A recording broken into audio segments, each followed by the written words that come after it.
Jess Patton is a consultant for Agrista based in Mitchell in southwest Queensland, where her partner's family operates a mixed farming business comprising of a commercial and seed stock wool flock, cattle trading, cropping and goats. She has a strong connection to agriculture growing up on her family's beef cattle property in Tuma in Upper Murray in New South Wales. Jess holds a Bachelor of Agriculture and a Bachelor of Business from the University of New England. She joined Agrista in early 2025 and brings experience across livestock production, business, agri-tech, and client support. She's committed to helping producers enhance their business performance and productivity. So we warmly invite her to the webinar today and thank her for joining us. Thanks, Jess. Thank you so much, Fiona, and thank you to Megan and AWI Extension New South Wales for inviting me along today. It's a privilege to be here to speak to you all, and great to see such a range of listeners in the audience today too. So thanks, Fiona, for the introduction. As she said, my name's Jess Patton and I'm a consultant with Agrista. We at Agrista, we specialise in farm business consultancy and have a focus on farm performance and business benchmarking. So our main office is based down in Wagga Wagga, New South Wales. And as Fiona said, I'm originally from down near that area, but I now call Mitchell, Queensland home up here on my partner's family property, where their primary focus is a seed stock and commercial wool enterprise. So for this webinar, I'll be diving into wool enterprise performance. And it's easy to get caught up in the industry speculation and chatter and to think that maybe the grass is greener doing something different. So really today we're going to be using our most recent Agrista benchmarking data to take an evidence-based look at what the data actually shows on wool enterprise performance. And also, most importantly, what you can do to understand and drive performance within your own businesses.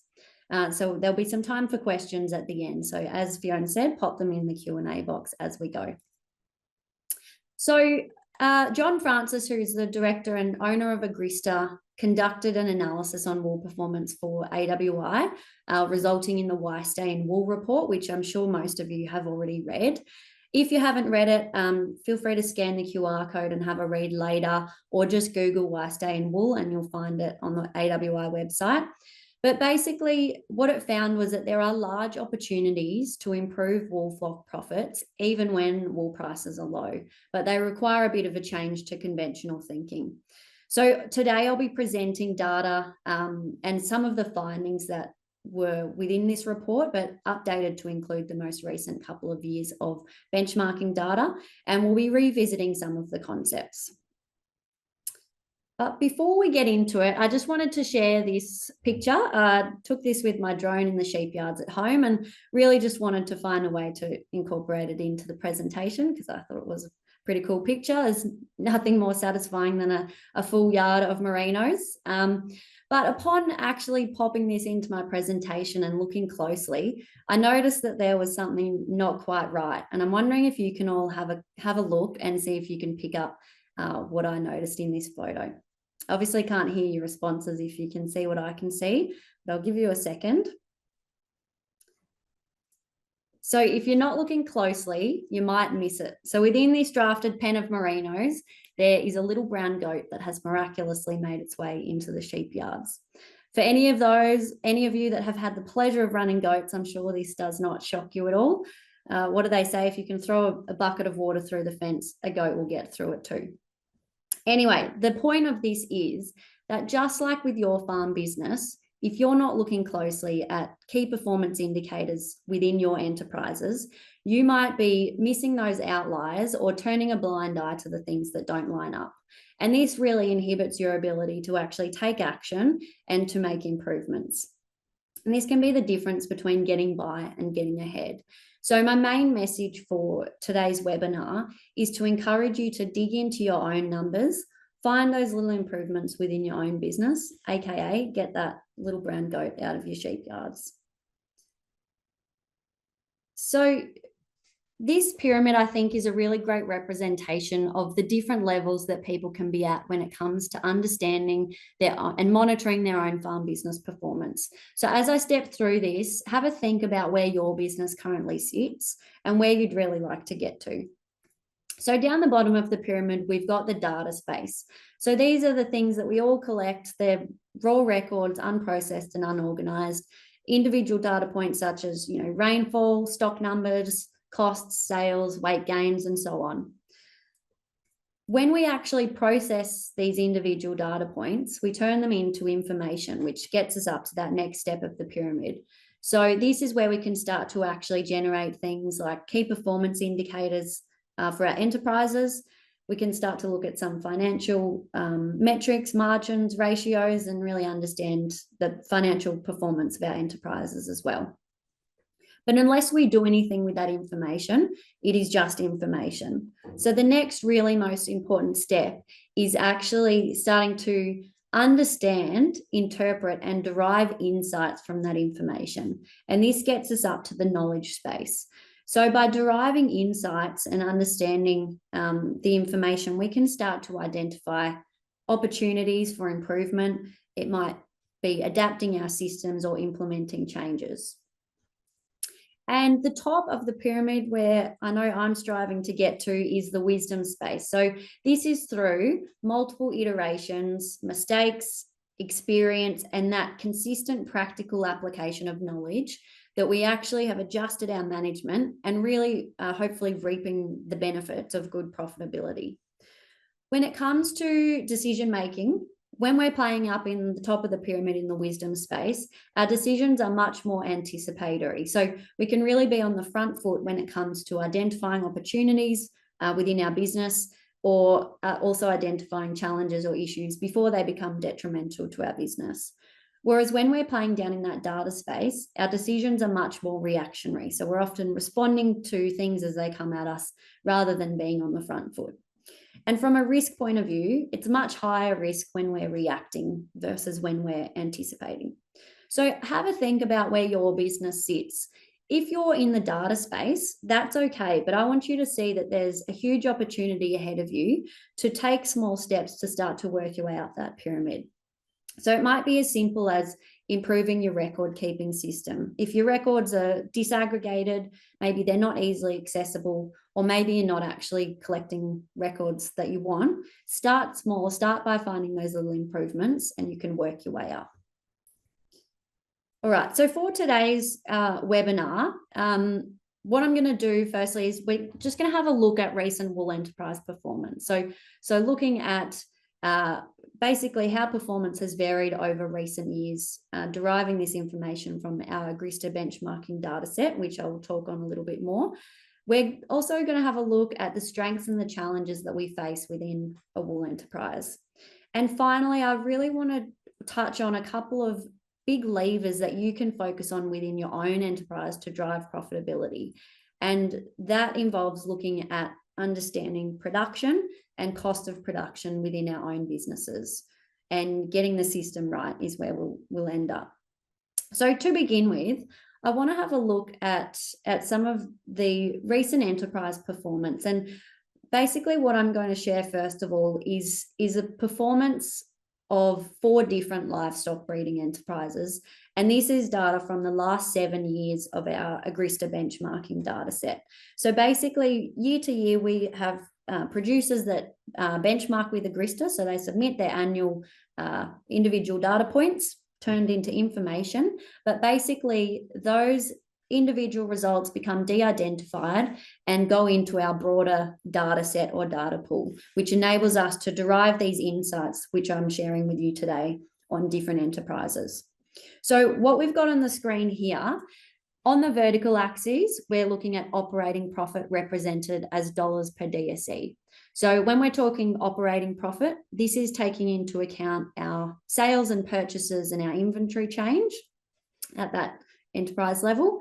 It's taking into account our enterprise level expenses, as well as the overhead expenses that are apportioned to that enterprise. So basically what's left over at the end.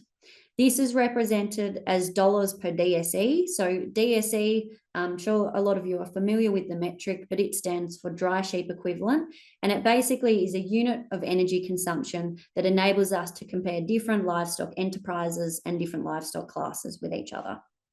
So we've got 4 different breeding enterprises that I've looked at for this analysis. And so in the green, we've got a beef breeding enterprise. In the dark blue, we've got a dual purpose sheep enterprise. So this is a merino ewe joined to a terminal or a maternal sire. The grey bar is prime lamb, and the orange or the yellow is wool. So your merino cross with your merino. So what we could see in 2018-19 and 2019-20 years, these were those drought years, hit beef particularly hard from an operating profit perspective, just due to the high cost of feeding cows in a drought. The sheep across the board was still hit pretty hard, but I guess the strength of particularly your wool and your dual purpose enterprises is that ability to actually be still generating some income from wool during those years.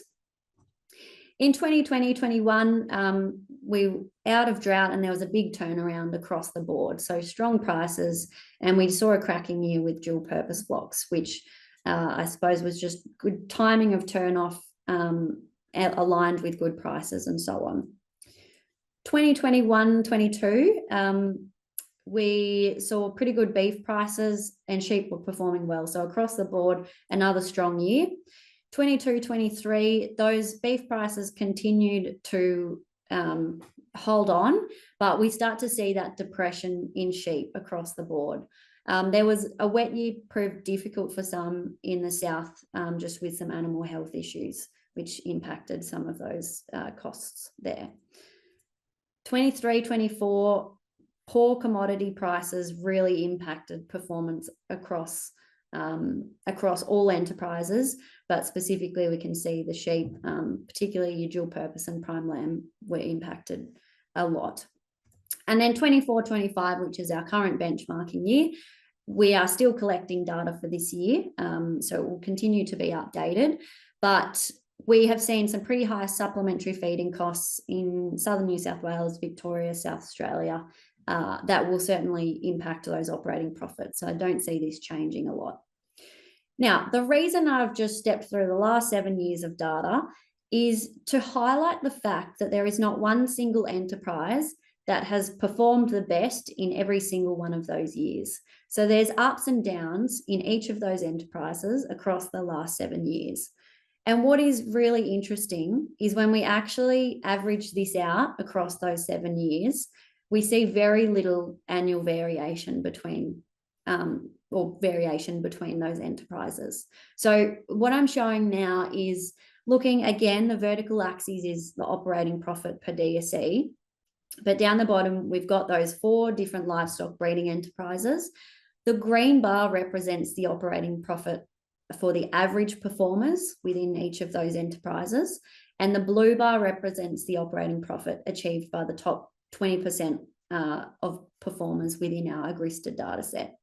So basically what this is showing is that those annual variations that we just saw between enterprises virtually disappear when we average them out across this 7-year period. So if you're an average performing wool producer, so looking at the green bar for wool, and you decide that you want to jump out of your wool enterprise thinking that the grass is greener and you want to jump into a beef breeding enterprise, but you maintain your performance as an average performing beef producer, there is very little to none to be gained from an operating profit perspective. However, if you jump from being an average performing wool producer to being a top 20% performing wool producer, so from the green up to the blue, there is potentially a lot to be gained. And in this case, it's around $30 per DSE. So basically this data is suggesting that if you as the producer, if your interest in the medium to the long term is to drive profitability, that the primary focus really should be on enhancing our existing enterprise performance rather than necessarily moving into a different enterprise. So keep doing what you're doing, but do it better. There's obviously a lot of other factors that may influence an enterprise change that this doesn't take into account, but it's really important to understand that there's other costs involved in an enterprise change, such as a change in or investment in new skill, investment in infrastructure, investment in new genetics, and not to mention a lag time before you're going to reach optimal performance in your new enterprise. So main message here is just to be informed understand your existing enterprise performance and the capacity for improvement within your existing enterprise before jumping ship and leaping into a different enterprise. So be informed, understand what there is to be gained within before jumping between. So there's opportunity in any enterprise. Just want to touch on some big strengths that wool enterprises possess, which are worth highlighting, and they're not shared by all other livestock enterprises. So first one is diversity of income. So wool enterprises have multiple income streams. So of course, income from wool, income from sheep meat, so essentially your hoggets and alder, and in some cases, income from lamb. So your beef and your goat, and in some cases, your prime lamb enterprises are solely dependent on production of meat and income from meat. But the flexibility that's offered by a wool enterprise means that you have the ability as the manager to adapt the enterprise based on your market signals, maybe resource suitability, or even management preference. So it allows you as the enterprise manager to really choose the direction of your enterprise. So what we've seen, which I'll show in a moment, is that we've seen a lot of managers move from the traditional, I guess, wool flock, which contains several age groups of wethers, towards managing more ewe-dominant flocks with a greater focus on that sheep meat and lamb production. Droughts, we know, are financially and mentally devastating for livestock businesses, but a strength of a wool enterprise is the ability to actually still generate a fleece of reasonable value even during a drought. So this basically means that reduction in income due to the poor season is lower compared to those enterprises that are solely dependent on meat production. Maternal flexibility is another one. So the merino ewe has the flexibility to be joined to a merino ram to produce progeny with a high capability of growing wool. Also has the ability to be joined to a maternal sire to produce those first cross progeny, or to join straight to a terminal sire to produce progeny for the sole focus on meat production. And it can also be managed as a dry sheep or a non-lactating sheep with lower energy requirements and a focus on just the wool production. So in pretty much all other enterprises, those dry sheep are most certainly costing you and you want to minimize them. But in a wool enterprise, those dry sheep are actually still generating a product and generating income for you in the form of a fleece. Which brings me to my last point, that dry sheep still generate revenue and they're feed efficient animals and can be well suited to land classes that potentially have lower energy feed supply or a little seasonal rainfall pattern. So some really important strengths that it's worth highlighting, I think. So what we have seen, which I alluded to just before, is that flock structure is changing. So the proportion of wethers that now make up the flocks within our data set has certainly decreased over time. So on the vertical axis there, you can see the proportion of flock as wethers. So in 2020, 2021, we saw nearly 25%, so nearly a quarter of flocks on average were made up of wethers. And we can see now in 24, 25, this is down to about 5% of wethers are making up a flock. So the increase in prices for sheep meat and lamb that have been experienced over the last sort of 10 to 12 years has certainly contributed to this change in flock structure. So we can see it moving away from those weather dominant flocks towards more ewe dominant flocks with a bigger focus on that meat production. And the result of this is a reduction in wool production, which we'll see in a moment, which is moving towards more ewe dominant flocks, chasing lamb production. Those ewes have more of their energy going towards lactation and producing lambs, so their production is also going to be impacted. But the upside of those flocks is that there's a greater number of lambs weaned, which is delivering potentially greater sheep meat income. So this is supported by what we've seen in terms of income from wool is declining across our producers. So in 2018, 2019, around 70% of the income that producers were receiving was from wool. And in 24-25, this figure is down to below 50%, around 45% of income from wool. So there's a couple of factors that may be influencing this. So the decline in wool price can certainly be playing a factor here, but also the implications of moving away from those weather dominant flocks, pushing more ewe dominant flocks with a higher focus on fecundity, so more twins, etc., means less wool and not cutting as much wool for every DSE. So we've certainly seen that trending down in recent years. Labour efficiency, this is actually another drone shot I thought I'd pop in there. Very well timed. I think this poor employee was on his first day on the job, and in terms of efficiency of moving stock, that's probably not what it looks like, but made for a good photo. We know that labour efficiency is lowest for wool enterprises. So when we're talking about labour efficiency, we're talking about how many DSE are you running per full-time equivalent labour unit. So one full-time equivalent labour unit is classified as a person working 240 days per year.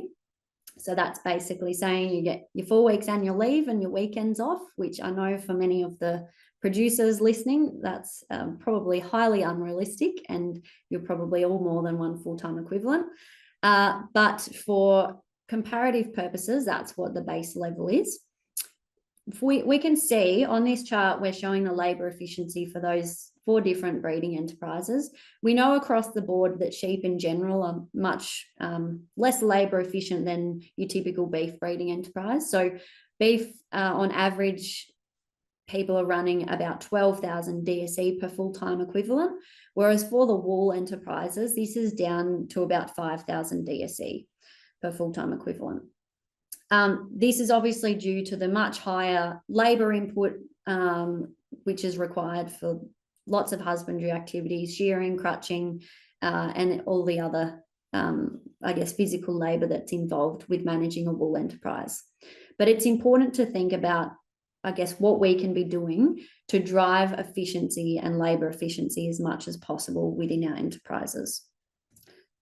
So just touching very briefly on the challenges that we face within a wool enterprise. I'm sure all of you are well aware, so I'm not going to dive into this in detail, but just wanted to highlight, obviously, livestock health and welfare can be challenging at times. The internal and external parasites that can impact wool flocks, feet problems, so on, can really be costly and labour intensive at times. We have obviously a heavy reliance on contract labour to perform shearing and crutching and so on each year.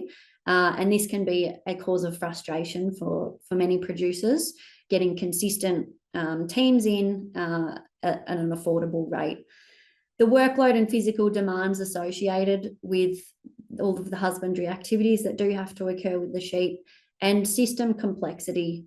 So when you're adding in, multiple shearings per year or multiple lambings per year, it can add complexity and extra labour to an already complex system. So these are some of the challenges that we most certainly have to deal with on the day-to-day and work out how we can try and overcome them. One feature that we've seen that is a feature of highly profitable livestock managers is their ability to streamline operations to deliver simplicity. And some examples of operational practices, that deliver simplicity that we've seen are single lambing dates within a year, single shearing dates within a year, and the joining of ewes as hoggets rather than trying to join ewe lambs in commercial enterprises specifically. And on that last note, I think it's important not to underestimate the complexity of the biological systems and the requirements to get ewe lambs to joining weight. The effect on feed demand, labour, the loss of wool production and income, change in energy requirements and so on, is again adding that complexity. So basically, I'd encourage you to assess your own operational calendar. And if you are performing any of these things, I'm not saying it's a bad thing, but make sure you understand what the marginal benefit is for you and whether it's worth adding the complexity and the labor and the cost, making sure that the benefit you're receiving from doing these things outweighs the cost. And just on, I guess, driving that efficiency within our businesses, it's a really simple thing I want to touch on, but having a think about if infrastructure can be helpful and drive some efficiencies within your business. So it's always easy to pass the simple things by, but sometimes these are the ones that can actually drive the most benefit within our businesses. So having a think about your stock handling and moving facilities. Have you got laneways? If you're constantly having to walk sheep a fair distance to your one set of yards, is it worth putting in a satellite set of yards or another one at the other end of the property to reduce that time? May not be super applicable for some, but things like water monitoring, if that can save you time, a couple of hours each week checking waters, or if you go away, having a monitor on your tank or your troughs, a bit of peace of mind, then that can also drive some efficiencies. Things as simple as grading your roads and getting rid of those potholes that you're dodging constantly every time. The challenge of attracting and maintaining consistent contract labor in the form of shearing and crutching means that as a contracting team, you're probably much more likely to be going back consistently to a business that has decent and comfortable and efficient wool handling facilities and, a good shearing shed.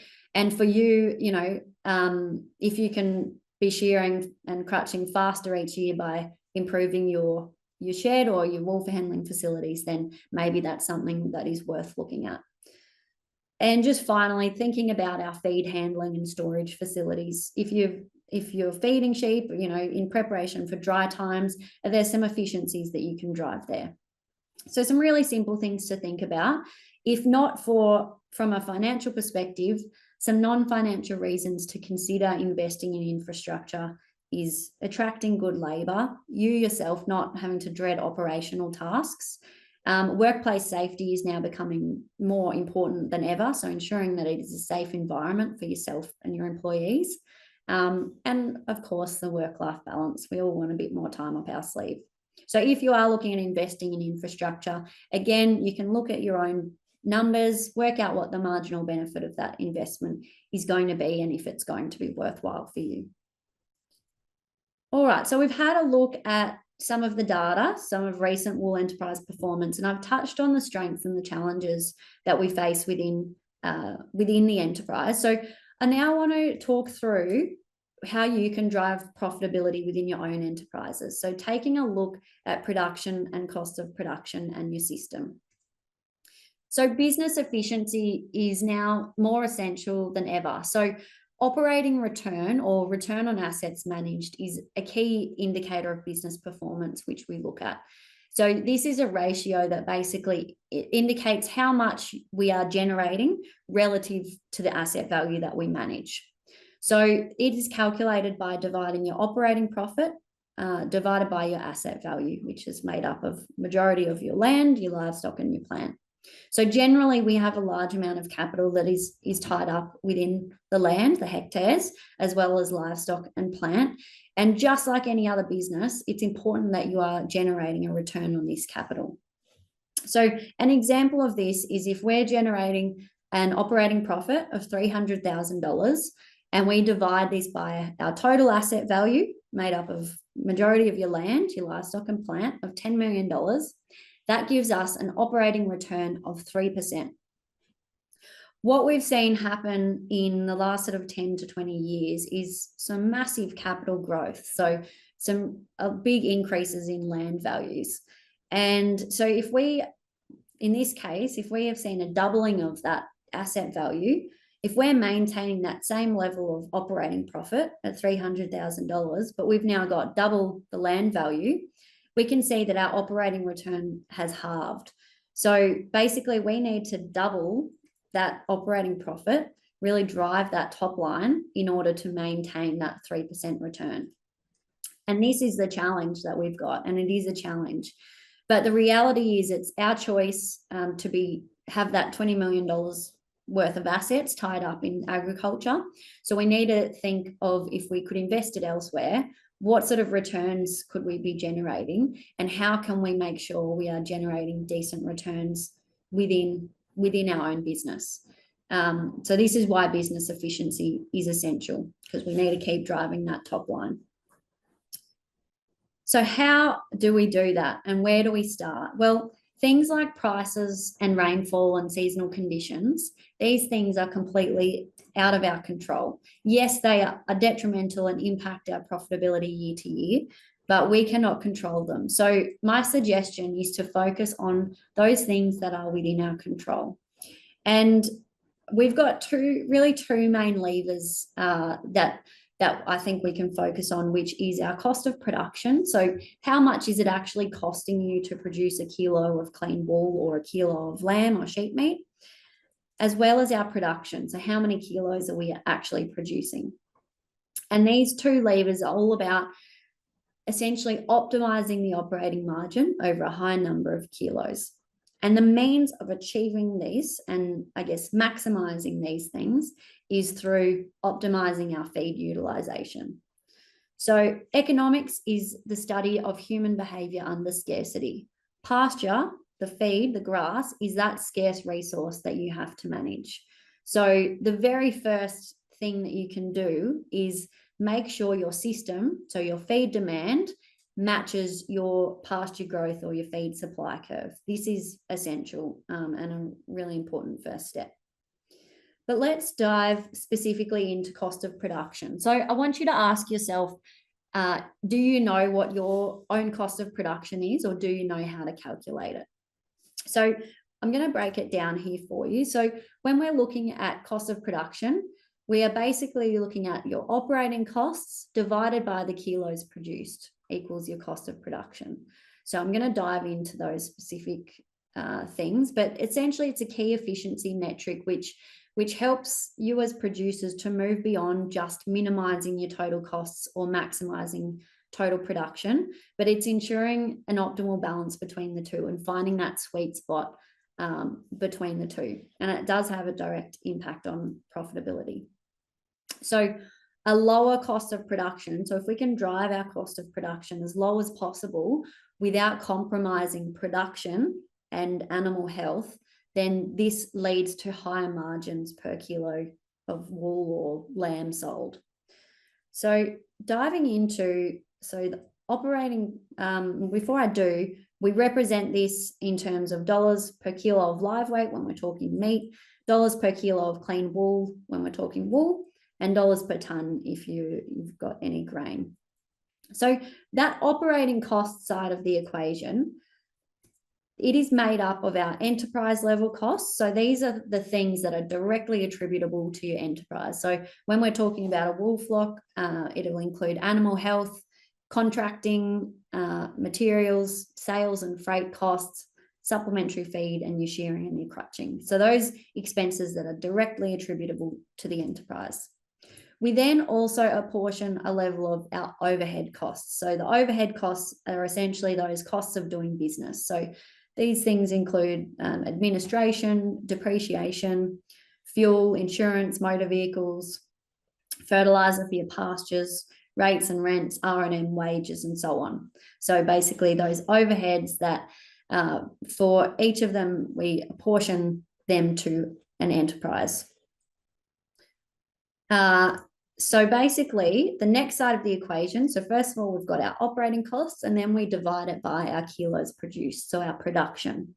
So how do we actually calculate production? When we're talking about wool and similar to talking about meat, we're trying to look at how many kilos of clean wool we produced. And this needs to take into account our sales weight, less our purchase weight. So if you're purchasing sheep with wool on their back, that's also important.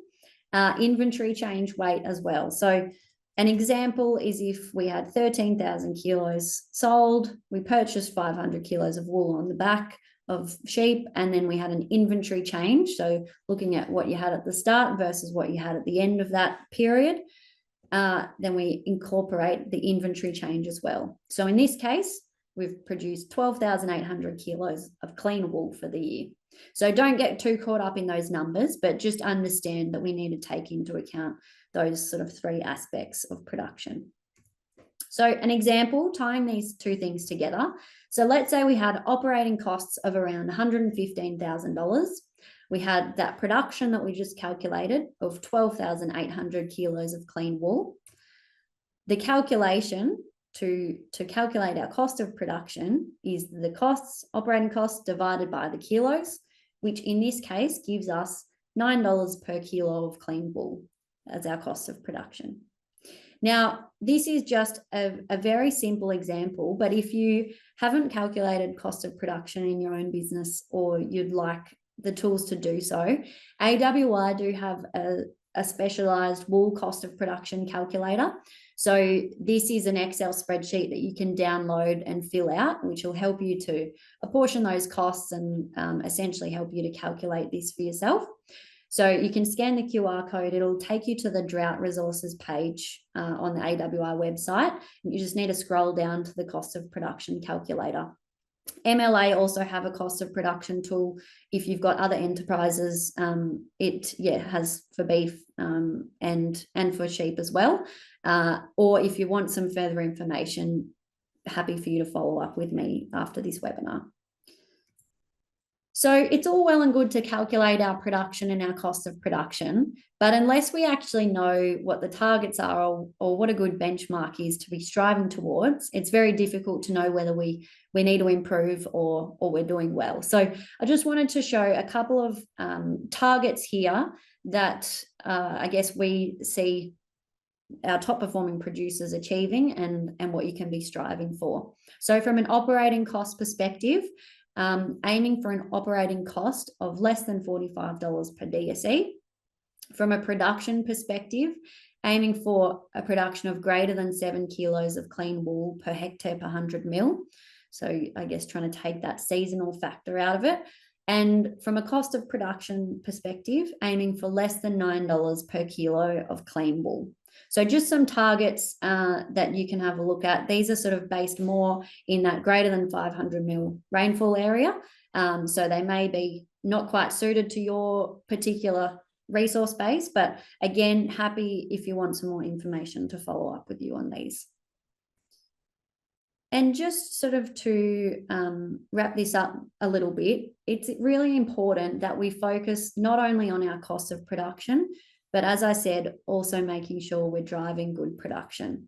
So if we have a look here, we've got these two examples, businesses, both of them are achieving a low cost of production. So around that $9 per kilo of clean wool. However, we've got one business that's achieving a high or double the production compared to the other business. So generating around 40 kilos of clean wool per hectare versus 20. So double the production. And when we look at the effect that that has on operating profit, we can see that that business that's able to drive a low cost of production combined with a high production is the one that is really reaping the rewards of a high operating profit.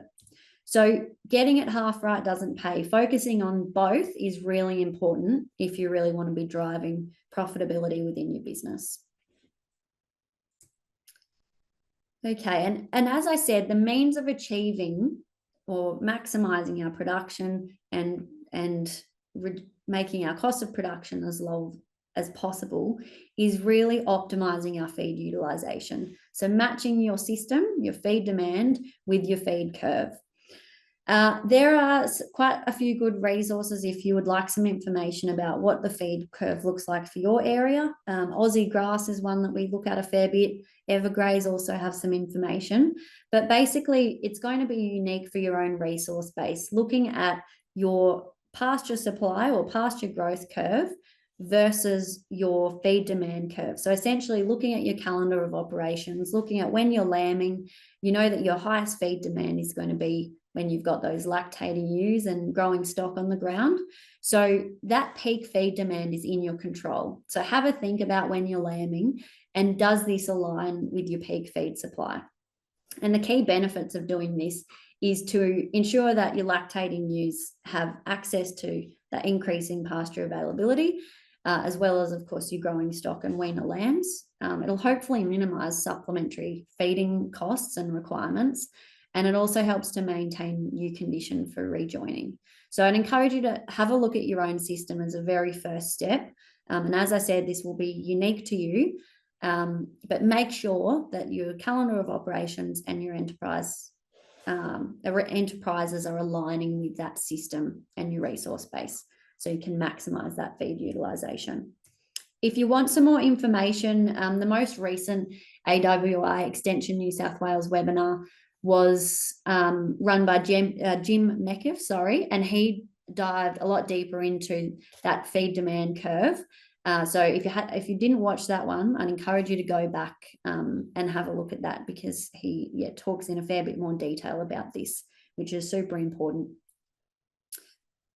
Okay, so just wrapping up, really just want to come back to my very first message, which there are large opportunities to improve your wool flock profits, even when the wool prices are low, but they require a change to conventional thinking.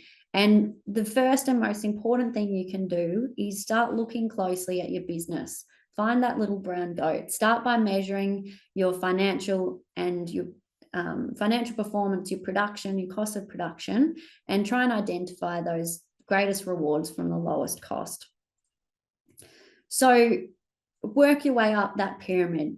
Make sure that you're focusing on the things that you can control, which is your cost of production and your production. If you don't know your production or your cost of production, now is a great time to start. And as I said, there's quite a few resources out there, but if you'd like any follow-up, I'm happy to answer any questions or guide you in the right direction on how you can calculate these things for your own business.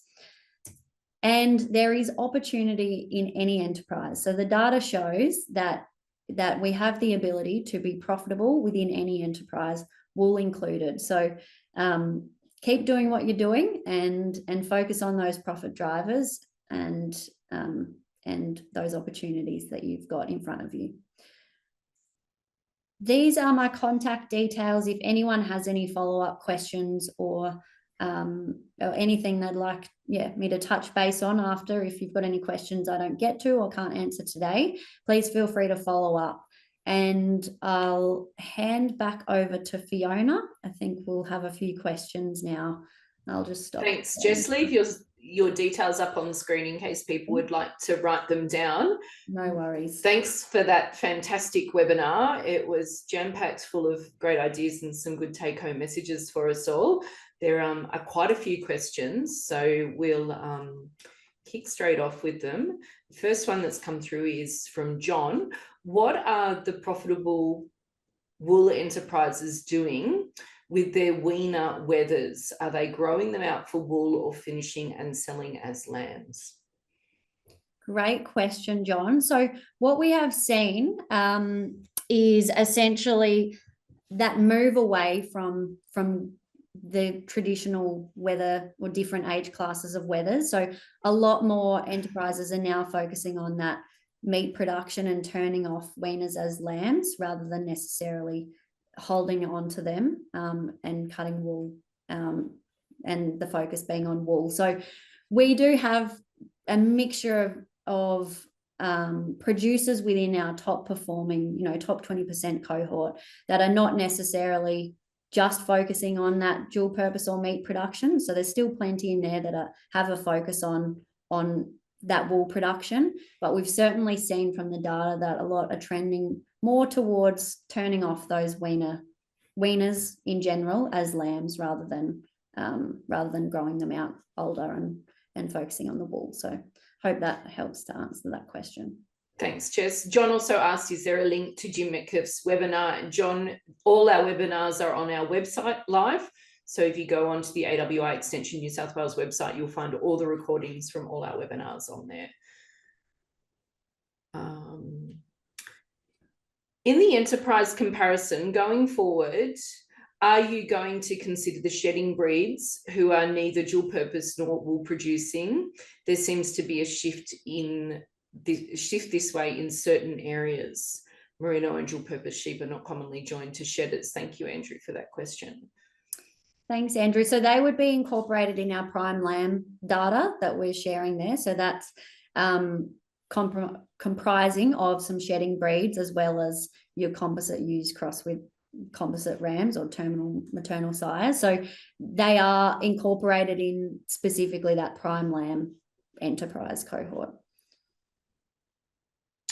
How do livestock profitability figures compared to cropping enterprises? That question came from Luke. Thank you, Luke. Great question. We, particularly in the most recent benchmarking year, I can comment on just the top of my head, some really big or top performing producers overall from the whole farm level in terms of that operating return or return on assets managed have had a high level of cropping, which is obviously we know cropping is extremely seasonal. So when they have the good years, they have the good years. So certainly in the most recent year, we've seen that some of those top performers have had a certain portion of cropping make up their income stream, but it's volatile with the seasons, as we know. So I haven't got the figures in front of me, but I imagine it's somewhat similar to what we see when we average out that livestock performance over the 7 years. You know, when we take into account those volatilities, it'd be quite interesting to have a look if it's about the same and on average performance or opportunity is the same. Thanks, Jess. A question from a fellow Jess. For farmers considering transitioning from 12 months to 6 months shearing, what is a reasonable break-even point? In a wool enterprise, how can you gauge whether it's worth duplicating the shearing bill and what's the basic equation? It's a fair bit to that question, Jess. No, it's a good question. And look, I can't comment on specific dollar figures there. I don't have the information in front of me. But what's really important to understand is obviously if you're transitioning to a 6 month shearing, you've got double the labour, double the cost of contracting teams. So making sure that the extra production that you're receiving, or maybe it's a different, different grid that you're reaching with the wool length and whatever it is, make sure that that benefit is outweighing that extra cost and labor and complexity that you're adding. As I said, I can't speak on dollar figures there, but again, happy to follow up if you got some individual information that you want looked at there. Great, thank you. How do you apportion overhead costs to each enterprise? From Isabel. Great question. So within our benchmarking methodology, there's actually a few different ways that we apportion certain overhead. So it depends on the category. Some of them are apportioned to contribution to gross profit. Some are apportioned to the hectares attributed to each enterprise and the DSE. So there's differing methodology that we use depending on the category.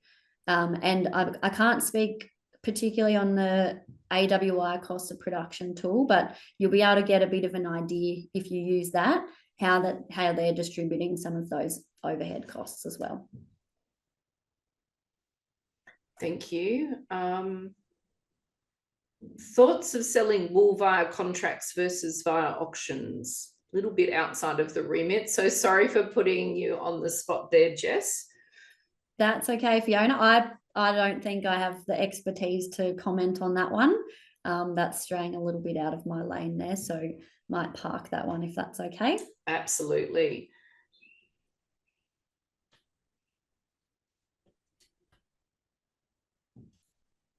I would be interested in you adding the amount of interest being paid per different enterprise.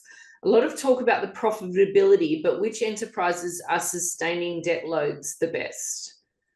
Another great question, everyone. They've got lots today. Yeah. So when we're talking operating profit, obviously this is EBIT essentially, so earnings before interest and tax. So interest and tax and capital expenditure really come below the line. So when we're looking at it from a management perspective, operating profit is really where we stop and focus on. because obviously everyone is going to have varying levels of debt and tax liability and so on. So to be able to do the benchmarking comparisons, operating profit is where we look. Of course, interest, tax, all of those things are impacting at the end of the day. So again, that's probably looking at your own individual situation, and yeah, understanding what your enterprise mix is, and how it's contributing to your income. So understanding, yeah, I guess going back to your question, what enterprise is carrying the interest load, hard to know without looking at, I guess, specific figures there. But operating profit really from a management perspective or understanding your performance is really where we focus. I haven't really answered that one very well, but doing great. Another great question. Are the most profitable self-replacing merino variant operations using ASBVs to maximize their genetic gains, or is it just the superior management and cost control that is making the difference? So firstly, we don't, within our benchmarking, we don't collect any information on ASBVs or what genetic traits producers are focusing on. So hard to comment there. But what I can say is that we are seeing that producers are moving more towards those ewe-dominant flocks with a high focus on meat production. So my guess is potentially they're chasing genetics with, greater growth and things like that. But what we've seen is those profitable producers, or, in the top 20% of producers, and I think also just important to note, straying a little bit off track here, but those top 20% of producers are not necessarily the same businesses year to year. So one individual producer that is benchmarking each year is not necessarily in the top 20% each year.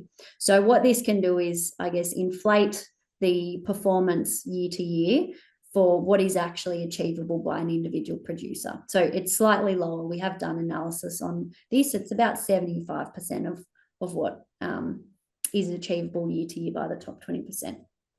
Basically, long way around, it is possible to be profitable through multiple pathways. So those more traditional, I guess, wool dominant flocks with focus on, the different age classes of wethers, there are still some very profitable producers within those enterprises that are focusing on the wool, despite the challenge of wool prices.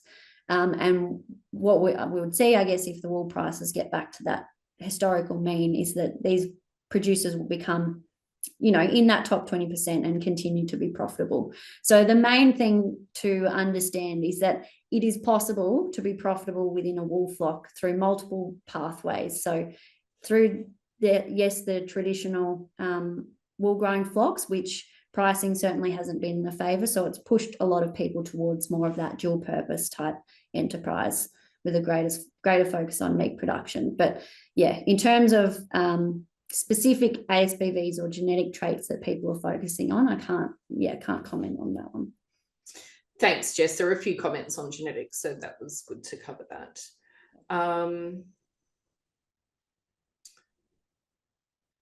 In your experience, are growers leaving the wool industry because they don't understand the business numbers and aren't profitable, as you've been explaining, or because the labour involved in the sheep and the wool is challenging for them? Yeah, I would say both. Definitely, it's one thing. Definitely there's been people that I think have jumped out of the enterprise without fully understanding their existing business performance. So I think that's a super important step if you are considering an enterprise change. But from a lifestyle perspective, obviously there's many reasons that people may want to jump out of wool into beef. We saw the labour efficiency.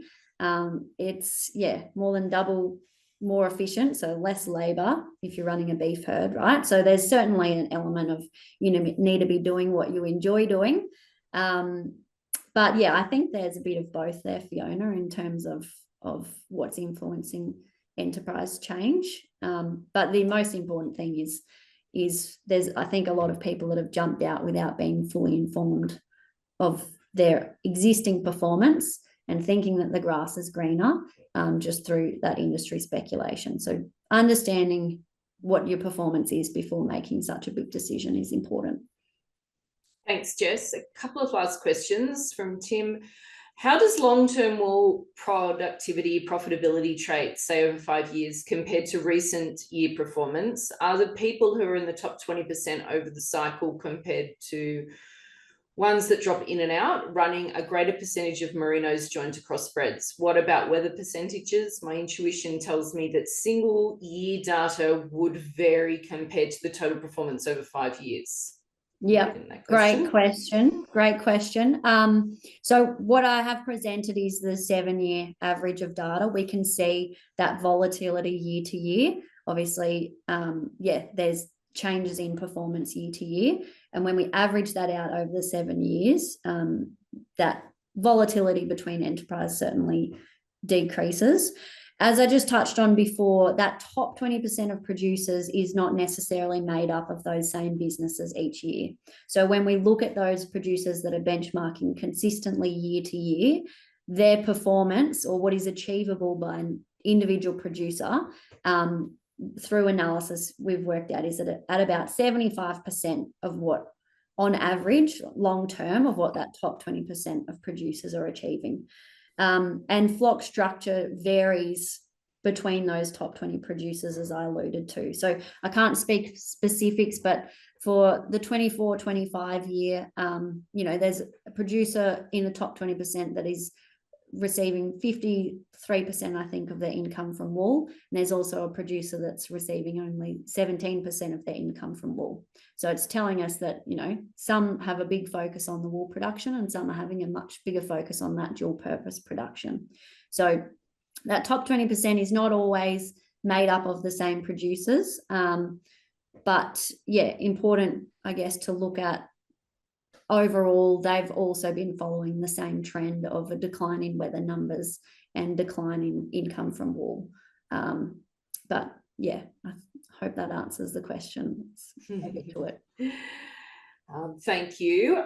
We've still got a few questions to go, so we'll keep going. But if people have to drop off, we understand, because we have hit 2 o'clock now. From Oliver, what is the makeup of your consistent top 20% businesses between genetics and flock structure that focus on wool versus dual purpose genetics and flock structure, i.e. ASBV emphasis on live weight growth, carcass, fat, and an all-ewe flock versus ASBV emphasis on fleece weight and older age wethers of the flock? Yeah. So I think probably starting to repeat myself, that was a pretty sort of similar question, in the sense that we're not collecting any data on ASBVs or genetic traits specifically. But what we've seen is that the wool prices have pushed a lot of enterprises towards that bigger focus on meat, sheep meat and lamb production. So I guess, yeah, sort of having a look at the profitable cohort of the more traditional wool flocks, there's still some very profitable producers despite the poor wool prices. So it'll be very interesting to see, we don't know if that will continue on the same route, or we don't know what the wool prices will do, but it is likely that they'll continue to be profitable if those wool prices increase, and even be outperforming those more ewe-dominant dual-purpose focused flocks. But yeah, can't specifically comment on any genetic traits there. Sorry, Oliver. Jess, I've got a question here. It's a little bit out of the scope of the webinar because it's such a big topic. We gave you a very quick brief on what to do. But this one's about a non-mulesed operation. And is there any data within the system that looks at the difference between profitability between non-mulesed and mulesed, and if that's changing? Yeah, thanks, Fiona. Again, a bit similar to the ASBVs. We haven't been collecting information on mulesing versus non-mulesing. Sounds like a very interesting question, which I'd personally love to get some more information about. But yeah, again, that'll be straying a bit out of my lane speaking on that. We don't have any data to support it. Thanks. I've got a question here about it's the overall wool industry. And I'm mindful that I'm sorry, I've asked you to talk and focus more about individual producers and how they can affect, but I'm just wondering if your data's dealt with, because it's a good question, John, the volatility within the wool market has completely diminished over the medium term. What has been driving this and what needs to happen to get the volatility back? Yeah, great question. Again, I don't think I've got the data at hand to answer that one. It's more looking at, I guess, what the markets are going to do, which is not our focus. So I don't think I have any data to support an answer to that one. Sorry, Fiona. That's okay. Sorry, I'm just checking the chat before we close up as well, to make sure that no questions have come through there. Has lambing outside the feed curve been a major cost imposed on sheep operations during the past year? In any year, I guess, more broadly commenting on, if you're not aligning that major feed demand, which is your lambing, your lactating ewes, with your feed supply, so your feed curve, it's certainly going to add extra cost in terms of potentially sup feeding, the poorer growth or less, I guess, nutrition for your ewes to then rejoin, and for those growing stock. Obviously, it's been a dry season, so you particularly down south, so you can't always have that perfect pasture growth and pasture supply when you want it, and that's agriculture, that's seasons, happens year to year. But certainly, if you're lambing outside your feed curve, it's different if you're in a prime lamb enterprise, sometimes to be able to turn off your lambs at the right time. Sometimes you do need to pull lambing a bit earlier in the year and maybe supplement your ewes at that time. But it's going to be costly if you have a choice to be aligning it with your feed curve and you're not, then that's, as I said, one of the first things you'd look at improving or changing is aligning your system. Thanks, Jess. I think we'll wrap it up there. It has been an absolute wonderful webinar, and I always think a good interactive question time is evidence of that. So thank you very much for joining us, and you put a lot of work into that presentation, and we're very grateful. So thank you. Thanks, Fiona. Thanks, Megan. And as mentioned, if anyone has any questions that I haven't answered as well as you'd hoped, or any follow-up questions, please get in touch. Very happy to follow up after this webinar.